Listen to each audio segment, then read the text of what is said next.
and I had done like some commercials when I was a kid, but I never thought of it as a career. And then the summer before 11th grade, my commercial agent phoned me, and she said there's a movie called Cheaper by the Dozen 2, and it's shooting in Toronto, and they need people who look like they could be Eugene Levy's son.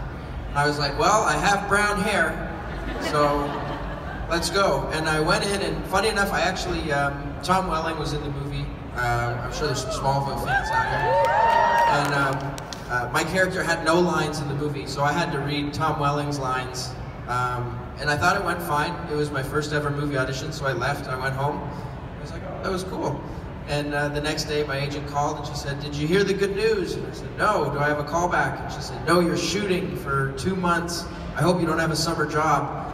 And it changed my life. I phoned my hockey coach. I told him I wouldn't be coming back. I got into some acting classes in Canada and in Toronto, tried to get as much work as I could. I got my visa and I moved to the States. And luckily it's gone okay since then. I was playing hockey and what's so funny? No, I never played hockey. I was young. I went to a children's theater when I was about 9 years old in London, Ontario. I'm also Canadian. And there was a children's theater Saturday morning class, and I went upstairs, walked upstairs, and I walked into this room, and we started doing these little improvisations as we were kids. And I did something, I think it was my mother getting ready to go out for a party. I pretended I was my mother, because I was fascinated by what she did, and so I started doing it, and it got so many laughs, and I was hooked. I thought, I have to do this. This is great. And so I just, from there, I was cast as Tom Sawyer in the children's theater production. And how old were you? I was about 10 years old, and it was, and I never have not stopped since then. So I'm still doing everything I can to get a laugh. All right, we'll go over to this side. What's your question? This is a two-parter. Victor. Is this the dinosaur talking? Okay. Victor, do you have a preferred method that you like to use to merge? And which actor did you prefer to merge with? Yes, Victor. Okay. First of all, that was cruel. Let's put this down. My favorite way of merging was any way I could. So because as soon as I merged, I could leave. I could go home. Because once, it became Firestorm and I could say, good night. Merging was my favorite thing in any script. But what I didn't like was when I saw the unmerge, because it usually was at the end of the scene and I'd have to come back and unmerge and be in the scene. But honestly, I loved working with Robbie so much, and it was really hard to face someone new, but Franz is just the greatest, and I loved working with him too. And so I've been very fortunate because they're obviously so different, and it brought out different things in me, and so I got over the hurt of his leaving, and now I don't speak to him anymore. So it's fine. Unmerging was almost way worse. When we were first shooting the first few episodes of Victor and I, in the script it said after the big explosion and we unmerge, I was supposed to be naked, and I was like, so does this mean every time we unmerge we're just gonna be naked? I was like, you guys are backing yourselves into a horrible corner here. I was like, this will be funny once or twice, and then we're gonna be miserable. You guys are gonna be miserable because we're always gonna have to be behind a desk or holding a lamp or something. And not only that, the first time, if you remember the episode with the big explosion where Caitlin finds me in like the crater, it was the coldest day of the year in Vancouver. And I was like, nope,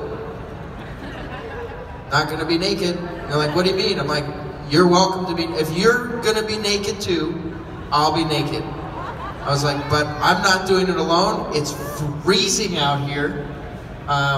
Give me some ripped up clothes, and it ended up being better. I, by the way, was never going to be naked. There was never any, first of all, no one wants to see that. And secondly, I never would have done it. So, but I was fine, because, you know, he was fine, naked. I've never seen him naked, I'm just saying. Oh, this is going in a very bad direction. But so yeah, he was ripped up. I was always clothed, always. Thank you. Can you just say one last thing? Can you say that Katrina Law is your favorite actress ever? Oh, that's who's in that dinosaur. I didn't recognize you. You look fantastic. Oh, thank you, Katrina. So brave of you, Katrina. All right, we'll go over to this side for another question.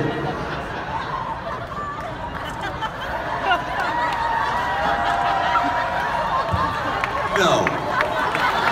You're done. You're done. Thank you. Your panel was like an hour and 40 minutes yesterday. You don't get another one. Really, it's over. Thank you for coming. You guys are my favorites. I have a question I'd like to ask you. Oh no, you don't. Oh yes, I do.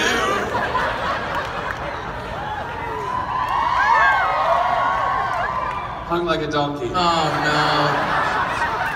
That's what that was. I was walking by your panel and, oh no.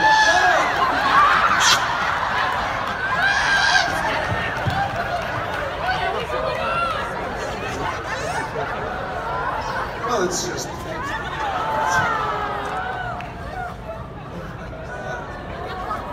So, are all Comic-Con? Well, welcome to your first Comic-Con panel. Don't mind me, I'm just watching. It's like, I can't go sit out there. Oh no, I can't.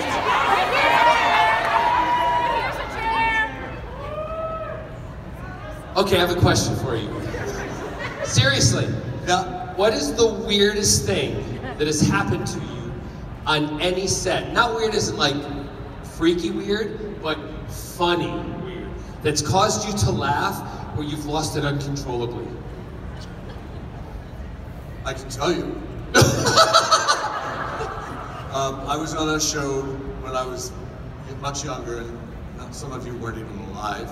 It was called Alias. Are you, yeah, like everyone still watches that, Victor. Okay. And Jennifer Garner and I had to do a scene in an elevator. And they had this elevator on the stage, because, you know, they had the doors open and cameras and everything. And something made her laugh. And we couldn't look at each other. And because we just started to laugh. And we actually, we literally had to be sent to our trailers because we and it was. Did you ever get to the bottom of what it was that made her giggle, or is it something that was personal? She maintains that that whenever she couldn't do a scene if I had to walk too much. Somehow my walking too much. Do you walk weird? Well, I do walk weird, but somehow that made her, because I guess I would get this sort of look on my face, and it just made her laugh. And so we actually had to, we had a lot of trouble. So if we go back and, you know, and we're watching Alias, there's never a scene where you're walking towards her. Is that correct? No, there are scenes, but on those days, she's never looking at you. She's never looking at you. And also, I think there's a blooper reel on, or a sizzle reel. Yeah.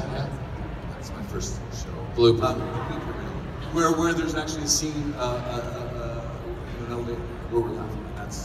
That's true. All right, look out for that one. Robbie, you're? Well, to what Victor said, most of the time when you get these laugh attacks, it's kind of like if you've ever been in school or church or somewhere you're not supposed to be laughing and you start laughing with a friend and then somebody's looking at you like you shouldn't be laughing now.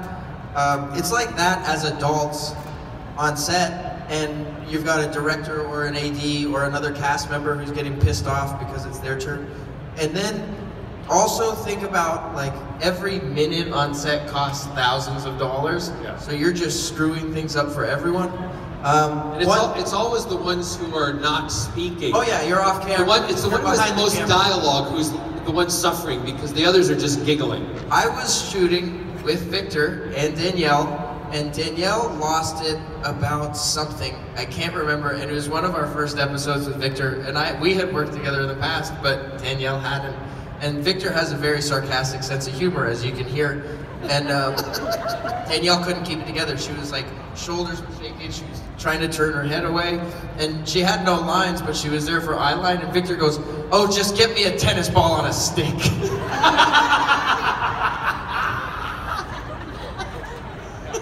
Because if it's happening to me and when I have to act, I have no sense of humor. Oh, it's so funny. So I'm gonna hand it back to you in a second. Is that okay? I feel like we should switch seats for like a little But bit. what was your question? Will Ronnie ever return? I mean, probably. We talk about it all the time. I was almost in an episode coming up. I was almost in Victor's last episode, which would have been really nice. But they tried to make it work, and it was such a massive episode, and there were so many people involved that it just didn't happen. So sadly, that one didn't work out. But I'm sure down the road, and some season, they'll call Victor and I, and they'll be like, "Hey, do you guys want to come back and do this?" And I'll say, "How much are you paying Victor?" And then I'll do it. Do we have to merge and unmerge? Okay, I'm gonna ask a question that's gonna go to the musical side. Okay, because you all know Victor is going into. Am I allowed to say Victor? They all know what we're talking about. Oh, you've done it. Okay, fine. They're all coming. So great, I'll be there too. Not to see Victor, I just want to meet Bernadette Peters. If you, your personal selves, had to pick your favorite song, a song that moves you to any kind of emotion, right? What would it be? And also, if you had to think of your characters from Legends, what would be their songs that they would pick? John, this is so highbrow. Make it up. Well, Fireball by Pitbull. Okay. what is that? It's after we merge. Oh, Yeah. Just say yes. oh yes. What's your favorite song, Victor? You have one? I don't really, I have so many favorite songs, but I would say one of my favorite songs would be Leonard Cohen's Suzanne. That's a song What did you? No, he did. He went. I have no idea what that is. Pitbull has not done that. Yeah, that's right. Right. Just Pit Dog or something. Pit Dog. Pit Dog. Mr. Worldwide. What? Yeah. Listen, I've got a plane to catch. Lovely to interrupt you. Yeah, thank you very much. Oh, well, thanks for stopping Yeah, by. no problem. Love you all. Thanks, John.